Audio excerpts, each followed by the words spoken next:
Tell about this because this was such a moment for me. Classical literature is not an easy subject to teach because you have to take a book and at first you start just with the word and they have to tell you what they see when you say that word. But if it's a bug, they can't say bug. They have to say what color, what size, how many legs, if it has a head, if it has whatever. And then we go to paragraphs, sentences and paragraphs, and it's very detailed. There are 12 words that I make them go through. And for some students, it comes along really fast, and for some students, it takes a while. And this year, I had one student that had been working with. What do you see? When I read this, what do you see? And then they were doing reports in my English class, a different class. And I hear, over here, this student say to me, when I read this paragraph, what do you see? And the birds started singing and the sun came out and I thought, we have arrived. So I have to tell you that I gave the Classical Literature Award to Ms. Dana Hoppe.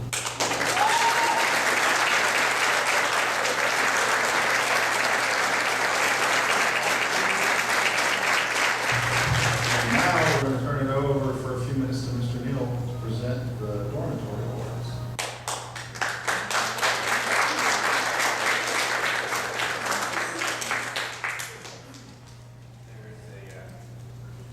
Student award and long-term award that is later on the student one now. For the student award, for a couple of things. Some of the basics is, just keeping up with the standards, the expectations of everyone. It's pretty straightforward. And also they had to have made the dean's list at some point in the year. But the most important thing is that they had to show perseverance. I'm sure all of you know that's the one thing that we can't do without in life to be successful. And in the face of a lot of opposition, a lot of trials and struggles, both personal and social, and some of which were her own, and some of which were brought on by other people, she never gave up. And that's the most important thing to be successful in life. So this award goes to Marilyn.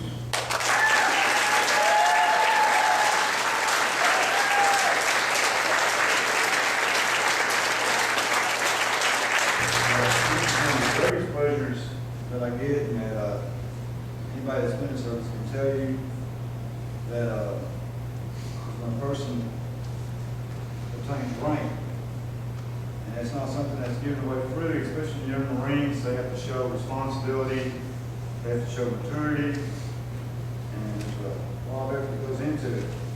And I said, I was going to try to answer the interest of time, and I see Mr. Giselle's fidgeting over there, hurry up, hurry up. Right, so, let's head to the cafeteria, that's what it is. Right.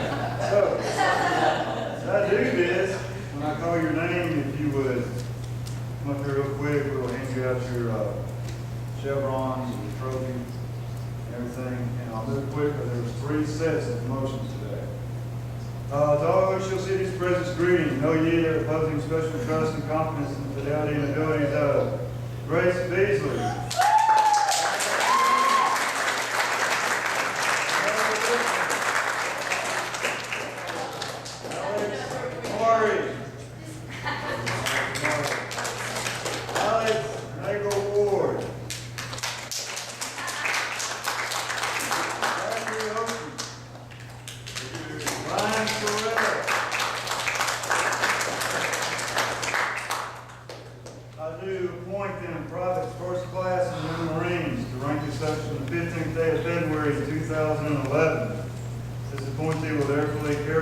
Therefore, carefully and diligently discharge the duties of the grade to which appointed, by doing and performing all manner of things thereunto pertaining.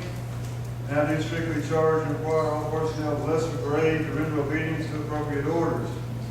This appointee is to observe and follow such orders and directions as may be given from time to time by the superiors acting according to the rules and articles governing the discipline of the young Marines.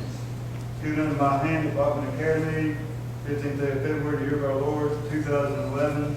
Johnny Pittner commanding. We got everybody there? Hold on a second. I got ranks for us. Yay!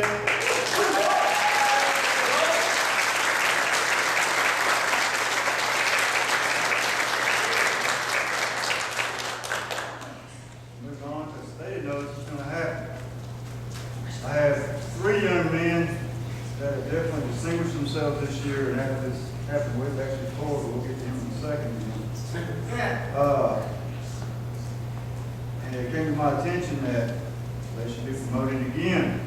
I talked to Mr. Bob, talked to Mr. Morris the other night, and we decided that Ryan S. Jones, Ryan J. Sorrell, and Alex Nagel Ward would also be promoted to the Lance Corporal today.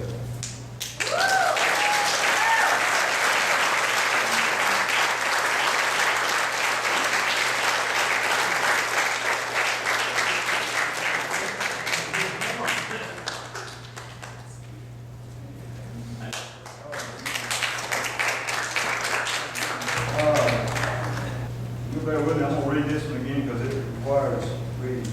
This young man, 2 years ago, when we first started this program, was very instrumental in getting it started. I know he went to Ms. Card over and over, and Mr. Frizzell, and like, we need an ROTC program. We need an ROTC program.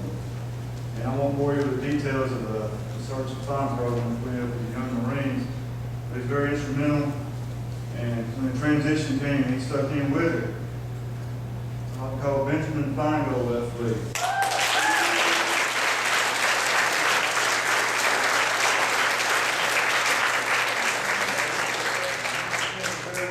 To all who shall see these presents, greeting. Know ye that reposing special trust and confidence in the ability and fidelity of Benjamin Feingold, I do appoint him a corporal in the Young Marines, the rank as such the 15th day of February 2011. This appointee will therefore carefully and diligently discharge the duties to the grade to which appointed by doing and performing all manner of things thereunto pertaining. And I do strictly charge and require all personnel of lesser grade to render obedience to appropriate orders. This appointee is to observe and follow such orders and directions as may be given from time to time by superiors acting according to the rules and articles governing the discipline of the Young Marines. In my hand at Bachman Academy, this is the 15th day of February, year of our Lord 2011. Johnny Schlitter commanding. Also, this is a trophy a minute ago, but he does have a trophy for Young Marine of the Year. This is also, it's a package I have to put together, and it will go to the battalion. He will compete against the other Young Marines in our battalion. If he wins our battalion Young Marine Award, it goes on to regiment and division. And Corporal Feingold has an opportunity that he could, and I believe he has it within him, to be the Young Marines program on the national level.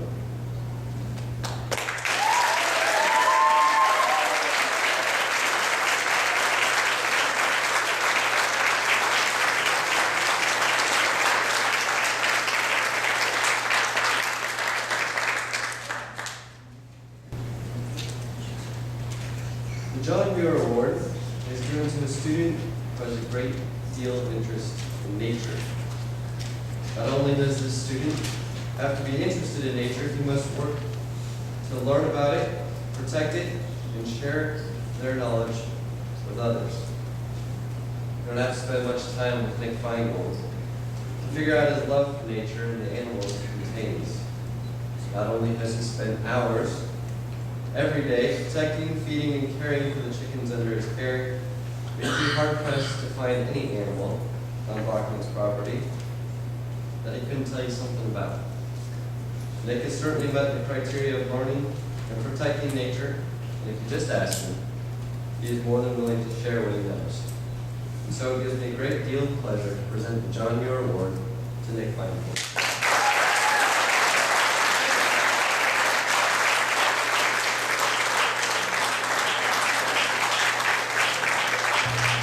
And I am also here to present the American citizenship. I wish I would wrote a speech, but at one point I'd actually asked somebody else to do it. And the more I thought about it, I really wanted to do it because I wanted the opportunity to acknowledge what I saw in this person that made me be the one to nominate or vote. And basically, it starts off with the first day I met this person, they had a smile that just brightened you up on the inside when you saw them smile. There was something about their presence on campus that just made you feel good that they were part of your campus. And then as days went along, sometimes many of our students do struggle with a lot of things, and a lot of our students really struggle socially. And you would see somebody off in the corner by themselves one day, and the next day you would see this person with their friend. And then you thought that was really nice. And then it'd be a different student. After a few students joined them in this friendship and made new friends for the student who was having struggles, this person would then move on to somebody else who might have been off in the corner. Some of those students that they met with were students that I found myself eating lunch with or breakfast with or other teachers because sometimes they had a real social issue.